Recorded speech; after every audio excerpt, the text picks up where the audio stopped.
স্ট্র্যাটেজিক্যান্সিয়া চ্যানেলে সকলকে স্বাগত জানাই। আজকে ফুড সাপ্লাই সাব ইন্সপেক্টর পদের ক্লাস নম্বর 47। আজকের ক্লাসের টপিক 30টি বেস্ট মাল্টিপল চয়েস কোশ্চেন। এই 30টি প্রশ্ন ভীষণভাবে গুরুত্বপূর্ণ তোমাদের ফুড সাপ্লাই সাব ইন্সপেক্টর পদের পরীক্ষার জন্য। আজকের প্রথম প্রশ্ন, অটল বিহারী বাজপেয়ী কত সালে পদ্মভূষণ পেয়েছিলেন?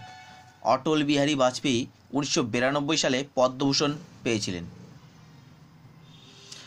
2 নম্বর প্রশ্ন, অটল বিহারী বাজপেয়ী কত সালে ভারতরত্ন পুরস্কার পেয়েছিলেন? অটল বিহারী বাজপেয়ী 2015 সালে ভারতরত্ন পুরস্কার পেয়েছিলেন।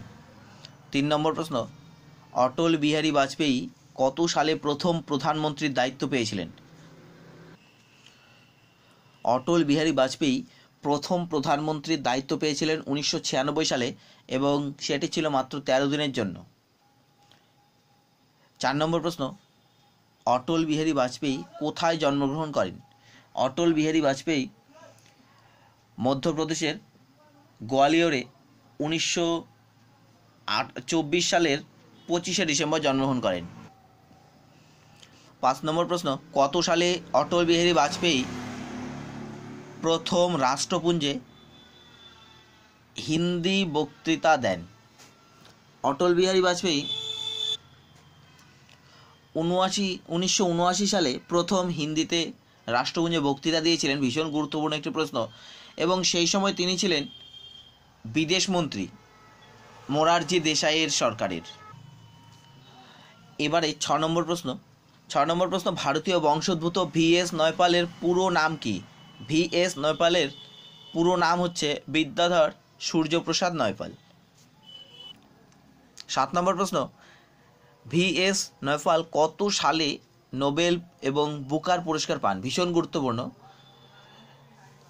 VS নয়পাল তিনি 2001 সালে নোবেল পুরস্কার পেয়েছিলেন এবং 1971 সালে বুকার প্রাইজ পেয়েছিলেন। 8 নম্বর প্রশ্ন, VS নয়পাল কত সালে নাইটহুড পুরস্কার পেয়েছিলেন? VS নয়পাল 1989 সালে নাইটহুড পুরস্কার পেয়েছিলেন। 9 নম্বর প্রশ্ন, VS নয়পালের বিখ্যাত কতগুলি গ্রন্থের নাম বলছি, মনে রাখতে হবে। ইন এ ফ্রি স্টেট এর জন্যই তিনি বুকার প্রাইজ পেয়েছিলেন। এছাড়াও গুরুত্বপূর্ণ গ্রন্থ হচ্ছে এ বেন্ড ইন দ্য রিভার এবং ম্যাজিক মিটস। 10 নম্বর প্রশ্ন, 2018 সালে রাশিয়া বিশ্বকাপে যে বলটি দিয়ে খেলা হয়েছিল সেই বলটির নাম কি ছিল? 2018 সালে যে রাশিয়া বিশ্বকাপে বলটি দিয়ে খেলা হয়েছিল তার নাম হচ্ছে টেলস্টার 18। 11 নম্বর প্রশ্ন, 2018 বিশ্বকাপে গোল্ডেন বল ও গোল্ডেন বুট কারা পেয়েছেন? 2018 বিশ্বকাপে গোল্ডেন বল পুরস্কার পেয়েছেন লুকা মডরিচ ক্রোয়েশিয়ার, এবং গোল্ডেন বুট পেয়েছেন হ্যারি কেন ইংল্যান্ডের। এই বিশ্বকাপে চ্যাম্পিয়ন হয়েছিল ফ্রান্স এবং রানার্স হয়েছে ক্রোয়েশিয়া। 2018 সালের এই বিশ্বকাপ ফুটবলের ম্যাসকট ছিল জাবি ভাকা।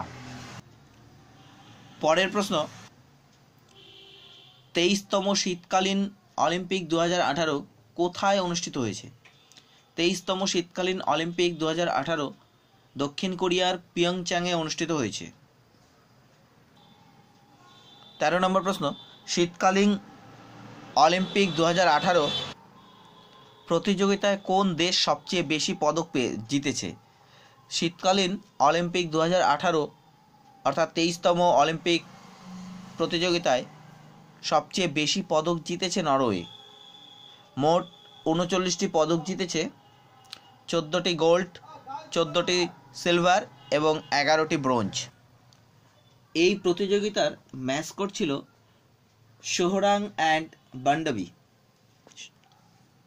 পরের প্রশ্ন, 14 নম্বর প্রশ্ন, 23তম শীতকালীন অলিম্পিক হয়েছে দক্ষিণ কোরিয়ার পিয়ংচাংয়ে, এবং 24তম যে শীতকালীন অলিম্পিক, সেই অলিম্পিক প্রতিযোগিতা কোথায় হবে? সেটি হবে বেজিং, চীনে, 2022 সালে। 15 নম্বর প্রশ্ন, 2018 সালের কমনওয়েলথ গেমসে স্বর্ণপদক পেয়েছিলেন কারা? তাদের নামগুলো ভীষণ গুরুত্বপূর্ণ, মনে রাখতে হবে। 2018 সালে ভারতের পক্ষে যারা স্বর্ণপদক পেয়েছিলেন তাদের মধ্যে 4 জন ভীষণ গুরুত্বপূর্ণ। মোট 26 জন স্বর্ণপদক পেয়েছিলেন। মীরাবাই চানু, তিনি মণিপুরের, তিনি প্রথম স্বর্ণপদকটি পেয়েছিলেন 21তম কমনওয়েলথ গেমসে, এবং তিনি ওয়েট লিফটার হিসেবে স্বর্ণপদকটি পেয়েছেন, অর্থাৎ ওয়েট লিফটিংয়ে তিনি এই স্বর্ণপদক পেয়েছেন। ভীষণ গুরুত্বপূর্ণ যে প্রথম স্বর্ণপদক পেয়েছিলেন। দ্বিতীয়জন মনু ভাকর 10 মিটার শুটিংয়ে তিনি স্বর্ণপদক পেয়েছিলেন এবং তিনি হরিয়ানার। এরপর অনিশ ভানুওয়ালা, হরিয়ানার অনিশ ভানুওয়ালা ভীষণ গুরুত্বপূর্ণ। তিনি র্যাপিড ফায়ার পিস্তল রাউন্ডে স্বর্ণপদক পেয়েছেন এবং ভারতের সবচেয়ে কনিষ্ঠ গোল্ড মেডেলিস্ট অনিশ ভানুওয়ালা। এরপর নীরজ চোপড়া, হরিয়ানার নীরজ চোপড়া, তিনি স্বর্ণপদক পেয়েছেন জাভলিন থ্রোয়ার হিসেবে। জাভলিন থ্রোয়ারে তিনি স্বর্ণপদক জিতেছেন। 21তম কমনওয়েলথ গেমসের ভারতের প্রাপ্ত মোট পদক সংখ্যা 66, অর্থাৎ 66টি। এর মধ্যে 20টি গোল্ড, 26টি গোল্ড, 20টি সিলভার এবং 20টি ব্রোঞ্জ। আরেকটি গুরুত্বপূর্ণ প্রশ্ন, জুডো যে খেলাটি, সেই খেলাটিকে এইবার এই প্রতিযোগিতা থেকে বাদ দেওয়া হয়েছিল। সুতরাং প্রশ্ন হতে পারে যে কোন খেলাটি এবছর এই প্রতিযোগিতা থেকে বাদ দেওয়া হয়েছে। এবছর এই কমনওয়েলথ গেমস অনুষ্ঠিত হয়েছে গোল্ড কোস্ট, অস্ট্রেলিয়ার গোল্ড কোস্টে, যার ম্যাসকট ছিল বড়বি। এরপর 2022-এ কমনওয়েলথ গেমস অনুষ্ঠিত হবে বার্মিংহাম। এরপর আসি 16 নম্বর প্রশ্ন, IPL 2018 প্রতিযোগিতায় সর্বাধিক উইকেট কোন ক্রিকেটার পেয়েছিলেন? সঠিক উত্তর অ্যান্ড্রু টাই, তিনি 24টি উইকেট নিয়েছিলেন।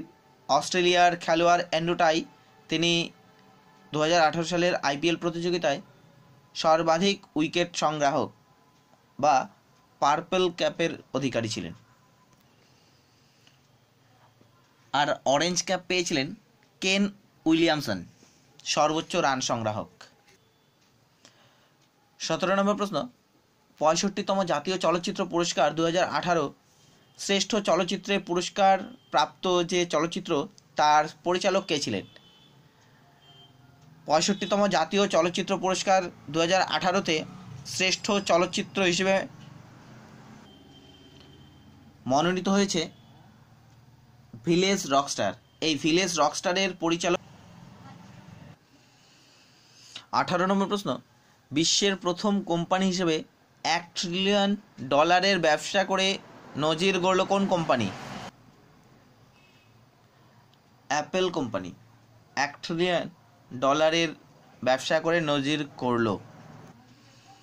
19 নম্বর প্রশ্ন, 2018 সালে রমন ম্যাগসেসে পুরস্কার কারা পেয়েছেন?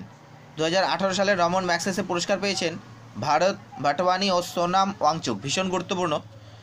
20 নম্বর প্রশ্ন, BSNL এর নতুন অ্যাম্বাসেডর কে নিযুক্ত হলেন? সঠিক উত্তর মেরি কম। 21 নম্বর প্রশ্ন, 2018 গোল্ডেন গ্লোব পুরস্কারপ্রাপ্ত ছবিটি কোনটি? 3 বিলবোর্ডস 2018 সালে গোল্ডেন গ্লোব পুরস্কার পেয়েছে। 22 নম্বর প্রশ্ন, 2018 সালের ইউআইডিএআই আধার তথ্যের চুরি আটকাতে যে নতুন ধাঁচের নিরাপত্তা ব্যবস্থা চালু করা হলো তার নাম কি? তার নাম হচ্ছে ভার্চুয়াল আইডি।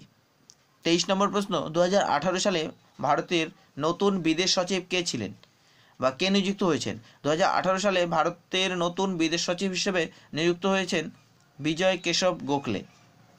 24 নম্বর প্রশ্ন, ওয়ার্ল্ড ইকোনমিক ফোরাম 2018 বা WEF দ্বারা প্রকাশিত বিশ্ব উৎপাদন সূচকে বিশ্বের মধ্যে ভারতের স্থান কত? ওয়ার্ল্ড ইকোনমিক ফোরাম 2018 দ্বারা প্রকাশিত বিশ্ব উৎপাদন সূচকে ভারতের স্থান 30। 25 নম্বর প্রশ্ন, 2018 সালে দেশের সেরা বাণিজ্য বন্ধু রাজ্য হিসেবে কোন রাজ্যের সরকার স্বীকৃতি পেল? 2018 সালে দেশের সেরা বাণিজ্য বন্ধু রাজ্য হিসেবে পশ্চিমবঙ্গ সরকার প্রথম হিসেবে স্বীকৃতি পেল। 26 নম্বর প্রশ্ন, 2018 সালে জয়পুরের কোন রেল স্টেশন ভারতের মধ্যে সমস্ত ক্ষেত্রে মহিলা দ্বারা পরিচালিত রেলওয়ে স্টেশনের তকমা পেয়েছে? সঠিক উত্তর গান্ধীনগর রেলওয়ে স্টেশন ভারতের মধ্যে প্রথম সমস্ত ক্ষেত্রে মহিলা দ্বারা পরিচালিত রেলওয়ে স্টেশনের তকমা পেয়েছে। 27 নম্বর প্রশ্ন, 2018 সালে জাতীয় বিজ্ঞান দিবসের থিম কী ছিল? 2018 সালে জাতীয় বিজ্ঞান দিবসের থিম ছিল science and technology for a sustainable future. জাতীয় বিজ্ঞান দিবস হিসেবে পালিত হয় 28শে ফেব্রুয়ারি। 28 নম্বর প্রশ্ন, 2018 সালে এশিয়ার দীর্ঘতম দ্বিমুখী সুড়ঙ্গের কাজ শুরু হলো, এটি কোন সুড়ঙ্গ? এটি হচ্ছে জজিলা সুড়ঙ্গ। 29 নম্বর প্রশ্ন, 2018 সালে moving forward A year in office বইটি কে লেখেন? 2018 সালে যে বইটি, এই বইটির নাম হচ্ছে moving forward A year in office. এই বইটি লেখেন ভেঙ্কাইয়া নাইডু। 30 নম্বর প্রশ্ন এবং শেষ প্রশ্ন, 281 অ্যান্ড বিয়ন্ড কার আত্মজীবনী? এটি VVS লক্ষ্মণের আত্মজীবনী। 281 অ্যান্ড বিয়ন্ড এটি VVS লক্ষ্মণের আত্মজীবনী। বন্ধুরা, ভিডিওটি ভালো লাগলে অবশ্যই লাইক করবে, শেয়ার করবে এবং যারা এখনও পর্যন্ত আমার চ্যানেলটি সাবস্ক্রাইব করোনি তারা অবশ্যই আমার চ্যানেলটিকে সাবস্ক্রাইব করবে। ধন্যবাদ।